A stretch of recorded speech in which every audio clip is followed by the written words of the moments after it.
Markaziy o'yinda sho'rtan g'olib. Paxtakor Farm va nihoyat yutdi va sensatsiya qayd etdi. Araldan ishonchli g'alaba. Siz tomosha qilayotgan dastur Pro Liga sharhi. Bugun 15-tur bellashuvlar haqida so'z yuritamiz.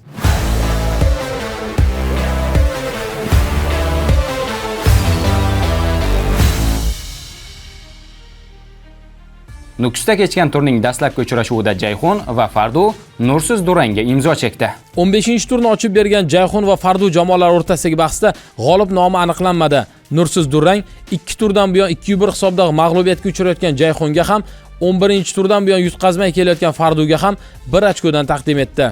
Lokomotiv stadioni mezbonlik qilgan G'azalkent va Olimpik Mobiuz o'rtasidagi bahsda yagona gol mehmonlarga g'alaba keltirdi. Ikkinchi bo'limda kiritilgan yagona gol Olimpik Mobiuzga g'alaba keltirdi. Lokomotiv stadionida bo'lib o'tgan uchrashuvning 57-daqiqasida G'azalkent himoyachisi Abduvokil Hikmatullayev o'z jarima maydonchasi yaqinida bir raqibini aldab, jamoadoshiga yetkazmoqchi bo'lgan to'pni Olimpik Mobiuz hujumchisi Diyorbek Tojiboyev egallab oldi. Tojiboyev ham o'z navbatda qarshisidagi raqibini aldab o'tib, to'pni darvozaga yo'lladi. Garchi o'tgan turda sho'rtan bilan durang qayd etgan bo'lsa-da, Farhod Nishonov shogirdlari qatorasiga 6 o'yindirki mag'lub bo'lmay kelishmoqda. So'nggi 2 turda raqiblari darvozasiga 10 ta to'p kiritgan G'azalkent esa bu safar gol urishni uddalay olmadi. Turnir yetakchisi Aral o'z uyida Buxtuni ishonchli hisobdan mag'lub etdi. Peshqadam Aral kutilganidek outsider Buxtuni yengib, mag'lubiyatsiz seriyasini davom ettirdi. Ammo ta'kidlash joizki, nukusliklar Buxtu darvozasini ishg'ol qilishda birmuncha qiyinchilikka duch kelishdi. Hisob 29-daqiqaga kelib ochildi. Hujumchi Ruslan Qalmag'ambetovdan qabul qilib olgan to'pni himoyachi Baxtiyor Arazov mehmonlar darvozasiga joylab qo'ydi va birinchi bo'limdagi yagona gol muallifiga aylandi. 64-daqiqada Aral vakili Azizbek Bahromovni jarima maydonchasi ichida qoidabuzarlik bilan to'xtatib qolganligi sababli buxoroliklar himoyachisi Sardorbek Izzatov o'z darvozasi tomon penalti belgilanishiga sababchi bo'ldi.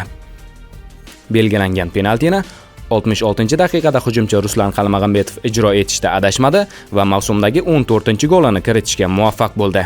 Uchrashuvning qolgan vaqtida darvozalarga boshqa to'p kiritilmadi. Buxtu ketma-ket 4-mag'lubiyatni qabul qilib olgan bo'lsa, joriy mavsumda hali yutqazish nimaligini bilmagan Aral Superliga tomon ildam harakatlanmoqda. O'z uyida mehmon maqomida harakat qilgan Metallurg Respublika futbol akademiyasidan ustun keldi. 13-turdagi mag'lubiyat va 14-turdagi durangdan so'ng Metallurg g'alaba qozondi. Respublika futbol akademiyasi ham o'tgan 2 turda xuddi shunday natija qayd etgan edi. Hisobni birinchi bo'lib nominal mezbonlar ochishdi. 36-daqiqada belgilangan jarima zarbasini yosh akademiyachilar himoyachisi Abdulvosit Soliyev jarima maydonchasi ichiga yetkazib berdi. Hujumchi Asabek Aliyev bo'sh zonaga chiqib keldi va to'pni darvozabon ustidan oshirib, darvozaga joylab qo'ydi. Birinchi bo'lim 1-0 hisobida yakunlandi. Bekobodliklar ikkinchi bo'limdagi 3 ta goldan 2 tasini standart vaziyatdan, aniqrog'i burchak zarbasidan keyin urishdi. 52-daqiqada o'ng tomondagi burchakdan yetkazib berilgan to'pga dastlab himoyachi Samandar Ochilov boshi bilan zarba berdi. Ushbu zarbani darvozabon Ne'matulloh Rustamjonov qaytarishga erishdi. Biroq uning yonida turgan Asadbek Karimov takroriy zarbalar bilan to'pni darvozaga kiritib yubordi. 62-daqiqada endi chap tomondagi burchakdan jarima maydonchasiga yetkazilgan to'pni yarim himoyachi Said Umarxon Said Nurullayev boshi bilan darvozaga yo'naltirib, jamoasini hisobda oldinga olib chiqdi. 90+4-daqiqada to'purarlar ro'yxatining ikkinchi pog'onasida ketayotgan Navruzbek Iminjonov ham o'z ismini tabloga yozdirib qo'ydi. Chap oyoqda yo'llagan kuchli zarbasi bilan hisobni 1-3 ko'rinishiga keltirgan Iminjonov mavsumdagi 10-golini kiritishga muvaffaq bo'ldi. Metallurg hozircha raqiblari darvozasiga eng ko'p gol kiritgan jamoa bo'lib turibdi. 34 ta. Bir kishi kam bo'lib qolgan Terdu Yaypanga imkoniyatni boy berdi. Yaypan 15-turga kelib, Pro Ligadagi 6 o'yinlik g'alabasi seriyasiga chek qo'ydi. Terdu hozirda shunchalik og'ir kunlarni boshdan kechiryaptiki, uchrashuv qaydnomasi ham buni yaqqol ko'rsatib turibdi. Unga jamoa rasmiylaridan e'tibor bering. Faqatgina darvozabonlar murabbiyi Xolmirzabek Boymirzayev kiritilgan. Ochig'i bunday holatni ko'rib achinasan kishi. 15-daqiqada hujumchi Akbarxon Ibrohimxonov Terdu darvozasining yaqin past burchagini aniq nishonga olib hisobni ochdi.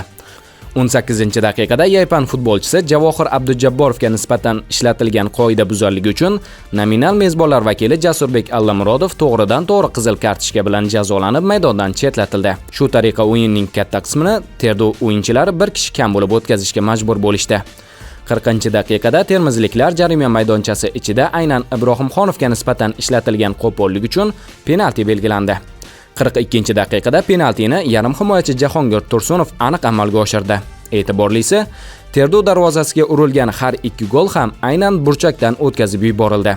Darvozabon Abdumo'min Pardayev zarba yo'nalishini topgan edi, biroq to'pga tashlanishda baribir kechikdi.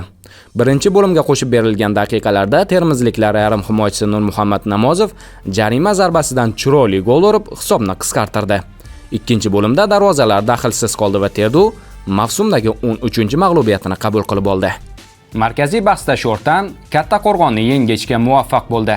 15-turning markaziy bahsida Sho'rtan minimal hisobda Kattaqo'rg'onni mag'lub etib, jadvaldagi potensial xavfini biroz yumshatdi. Boisi, mazkur uchrashuvga jamoalar bir xil ochkoda yetib kelishgan, faqat to'plar nisbatiga ko'ra Asror Aliqulov boshqaruvidagi Sho'rtan ikkinchi o'rinda edi. Shu sababli ham o'yin qiymati tom ma'noda 6 ochkoni tashkil etardi. To'qnashuv taqdirini hal qilgan yagona gol 85-daqiqada urildi. Himoyachi Jo'rabek Mannonov jarima maydonchasiga yetkazgan to'pni dastlab jamoadoshi G'anisher Qodirov o'tkazib yubordi. Undan o'tgan to'pni hujumchi Anvar Murodov egallab oldi va himoyachilar qurshovida bo'lishiga qaramay, samarqandliklar darvozasiga kiritib yubordi. Shu tariqa o'z uyida g'alaba qozongan Sho'rtan jadvalda ikkinchi o'rinda qoladigan bo'ldi. Bu safar 3 ochkolik farq bilan. Uzoq kutilgan g'alabani Paxtakor Farm Lochin ustidan qozondi va nihoyat 11 tur davom etgan mag'lubiyatdan so'ng Paxtakor Farm g'alaba qozondi. Bobur Abdurahmonov shogirdlari mavsumdagi birinchi g'alabasini 4-turda Terdu ustidan 4-2 hisobida qo'lga kiritishgan edi. Mazkur uchrashuv natijasini ham qo'shib hisoblaganda Lochin oxirgi 5 turda bittadan durang va g'alaba, 3 ta mag'lubiyat qayd etdi. 40-daqiqada Ibrohim Amonovning uzatmasidan so'ng Paxtakor Farm himoyachisi Amirjon Narziyev to'pni raqiblari darvozasiga joylab hisobni ochdi. Keyingi gol urilishi uchun qariyb yarim soat vaqt ketdi. 70-daqiqada Muhammad Ali Mavlonovning uzatmasini Sardor Bekmurodov boshi bilan golga aylantirib hisobni tenglashtirdi. Ahamiyatlisi, Lochinning har ikki futbolchisi ham zaxiradan maydonga tushgan edi. 75-daqiqada darvozabonning to'pga chiqishidagi xatolik mehmonlarga qimmatga tushdi. Paxtakor Farm sardori Mo'minjon Shuhratov oldingi chiziqqa yetkazgan to'pni Lochin darvozaboni qaytaraman deb darvozasidan chiqdi. Ammo to'p uning ustidan o'tib ketdi. Ta'qibda kelayotgan hujumchi Erkinjon Erkinov esa bo'sh qolgan darvozani osonlik bilan ishg'ol etib, jamoasiga g'alaba keltirgan gol muallifiga aylandi. 90-daqiqada qanot hakami bilan keskin tortishuvga borgani uchun Lochin yarim himoyachisi Asliddin Tursunpo'latovga qizil kartochka ko'rsatildi. Hakamlarga nisbatan bunday hurmatsizlik har qanday holatda jazolanadi va bu epizod uchun tartib-intizom qo'mitasi tomonidan futbolchiga bir nechta o'yinga diskvalifikatsiya berilishi ko'rib chiqiladi. O'yin so'ngiga qadar maydon egalari hisobni saqlab qolishdi va uzoq kutilgan 3 ochkoni qo'lga kiritishdi. Joriy turda yirik hisob qayd etilmadi. Endi e'tiboringizga tur statistikalarini havola etamiz. Joriy turda yirik hisob qayd etilmadi. 15-turda darvozalarga jami 14 ta to'p kiritildi. Mezbon maqomida harakat qilgan 3 ta jamoa g'alaba qozondi. Bitta uchrashuvda esa g'olib nomi aniqlanmadi.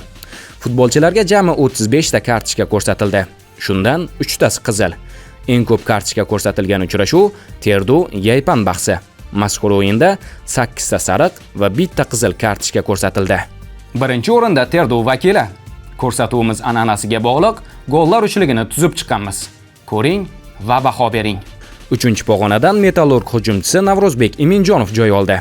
Yon chiziqdan qabul qilib olgan to'pni avvaliga 2 raqib qurshovidan olib o'tgan Iminjonov chap oyog'i bilan Respublika futbol akademiyasi darvozasining yuqori qismiga kuchli zarba yo'lladi va Metallurgning 3-goliga mualliflik qildi. Ikkinchi o'rin Buxtu darvozasiga hisobni ochuvchi golni urgan Aral vakili Baxtiyor Arazovga nasib etdi. 7-raqamli himoyachi dastlab jamoadoshi Ruslan Qalmag'ambetovga to'pni yetkazdi. O'zi esa zarba pozitsiyasiga chiqib bordi. Qalmag'ambetov to'pni yana Arazovga qoldirdi. U esa jarima maydonchasiga yorib kirib, darvozaning yuqori burchagini nishonga oldi. Birinchi o'ringa Terdu yarim himoyachisi Nurmuhammad Namozov munosib ko'rildi. Garchi Terdu Yaypanga imkoniyatni boy bergan bo'lsa-da, Namozovning jarima zarbasidan urgan goli tur bezagiga aylandi. Aral 39 ochko bilan turnir jadvalini boshqarmoqda.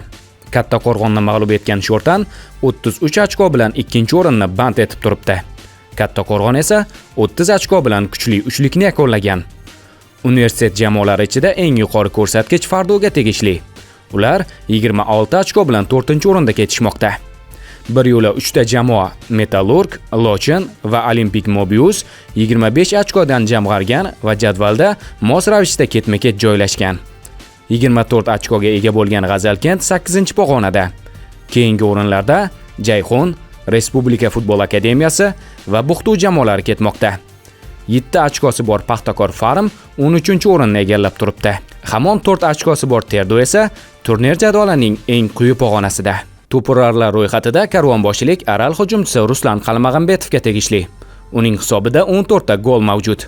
Metallurg hujumchisi Navruzbek Iminjonov 10 bor raqiblari darvozasini aniq nishonga olgan va bu poygada 2-o'rinda ketmoqda. Hisobida 6 ta gol bo'lgan G'azalkent vakili Abdurahmon Abdullayev, Sho'rton futbolchisi Muhammadali Abdurahmonov hamda Respublika futbol akademiyasi a'zosi Asrbek Aliyev mazkur ro'yxatdan joy olgan. 16-turni Lochin Jayxon qarama-qarshiligi ochib beradi. Shundan so'ng muxlislar Yaypan Paxtakor Farm, Terdum Metallurg, Olimpik Mobius Aral, Kattaqo'rg'on G'azalkent, Buxtu Respublika futbol akademiyasi hamda Fardo Sho'rtan to'qnashuvlariga guvoh bo'lishadi. Pro Liganing 15-turiga bag'ishlangan sonimiz o'z yakuniga yetdi. Superliga bahslari bilan bir qatorda Pro Liga bellashuvlarini ham kuzatib boring. Ijodimizni qo'llab-quvvatlash uchun esa shunchaki like bosing.